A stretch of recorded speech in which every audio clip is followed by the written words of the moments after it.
This greater Yellowstone landscape is my home. I so treasure every day in this incredible environment. I enjoy being in sequence, in tune with this natural world. It's infinitely entertaining and deeply mysterious.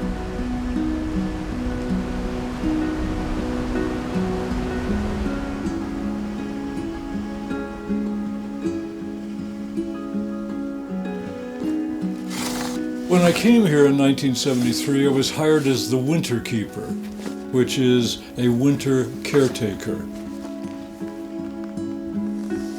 I've lived here much longer than any of my predecessors. Coming down. Park Service friend said that I've lived in the interior longer than any human being in history, which I suppose is true.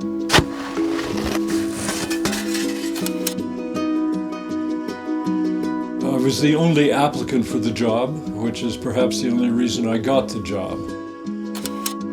But I was delighted to have it.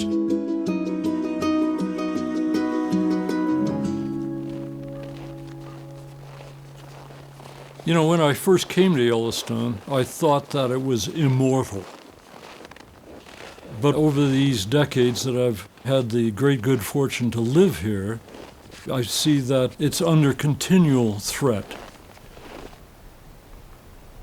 Yellowstone's natural world is dependent on our care and stewardship.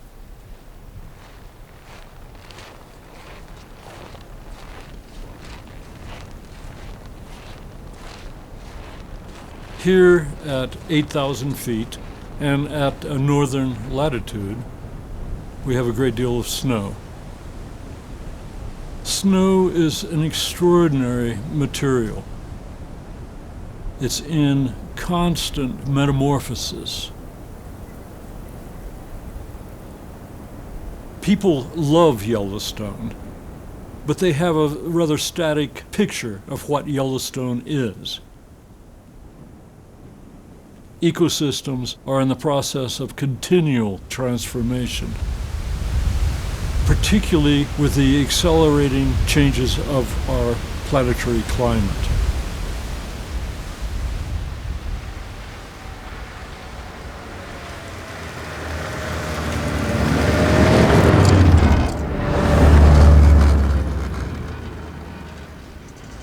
The craft of cutting snow has its satisfactions.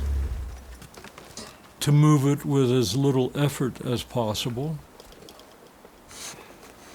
I use a 7-foot crosscut saw to cut blocks the size of a large upright freezer.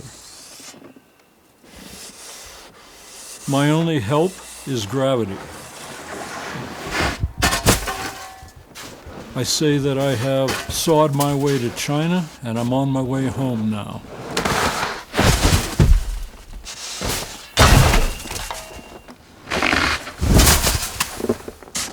It's very physical, but there's technique. There's an understanding of the properties of snow. You know, I think of it as ultimately as harmless work. All of the debris and rubble that I create out of the beautiful contours and perfection, in the spring it'll all melt away and all the mess will be gone.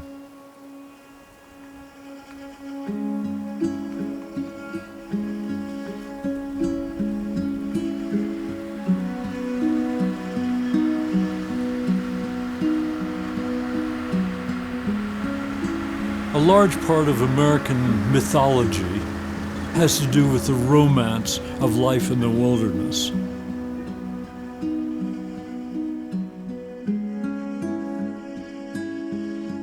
This house has been my home for 49 years. I always thought of this house as being like a wood sailing ship. In the cold, or when the wind really blows, the house groans and creaks.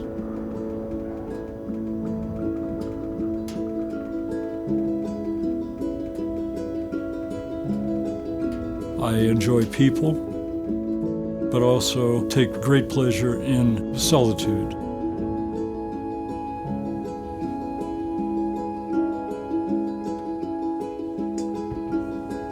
When you're out of the social world, it's an opportunity to think about things, to be thoughtful, to be free of all of the distractions that fill most of our lives.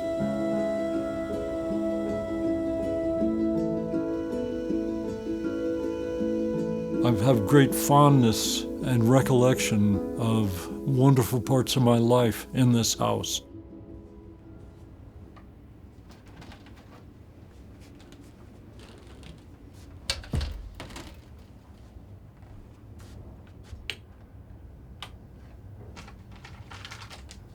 Well, I've been a still photographer ever since I went to work at a local camera store at 16.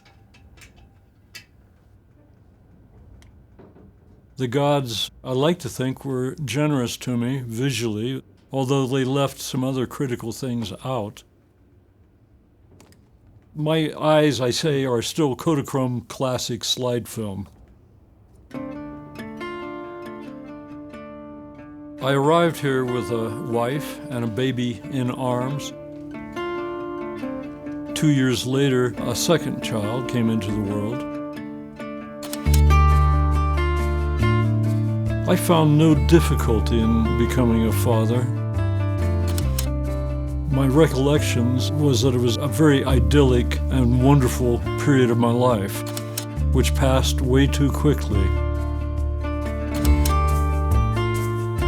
I feel that as a family we melded with the environment. My daughters learned to horse ride with my help in diapers. Were skiing better than me by the age of 5, I believe.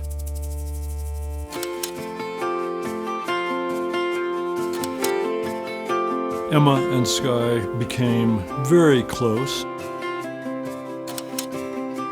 They grew up with wild animals being a daily part of their lives. The children had no exposure to television or social media. They were very much responsible for their own entertainments. I cannot recall a moment of boredom in their lives.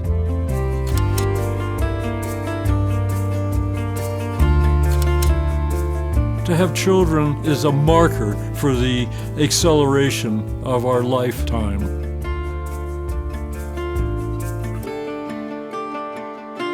This photograph was taken on a day ski trip, a little stream that's fed by a hot spring, and a buffalo trail passes directly along the edge of the stream.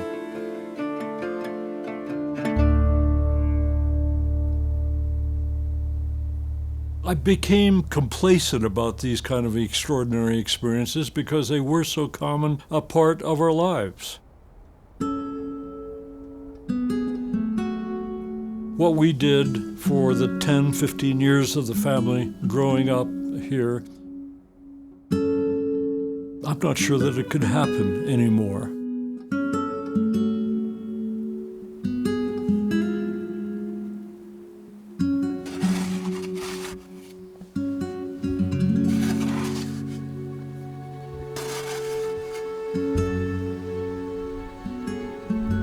Yellowstone is profoundly transformed in the 50 years that I've lived here. Large areas of Yellowstone are closed. I can't go into them, and there's good reason for that.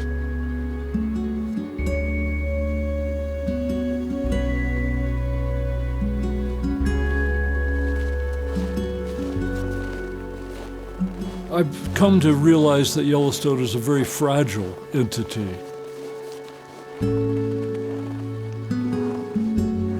During these last 5 decades, there have been huge demographic changes all around the park. Intrusions into that natural protection that Yellowstone enjoyed.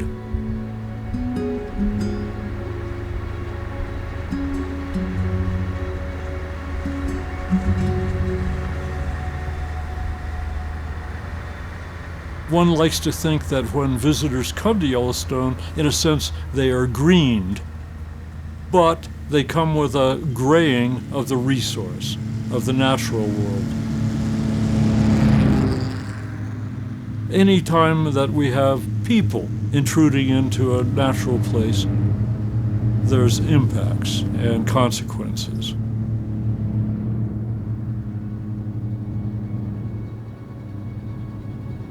The one thing we can be certain of is that the Yellowstone that we know is not the Yellowstone that our children and grandchildren will know.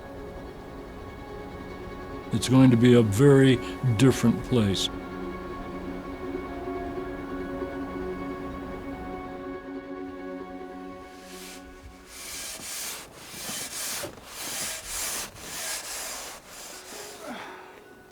The prospect of retirement is difficult indeed. I keep pushing it away. This is my home environment. I thrive in it. I delight in it. I'm quite a romantic fellow and find Yellowstone to be a very romantic place.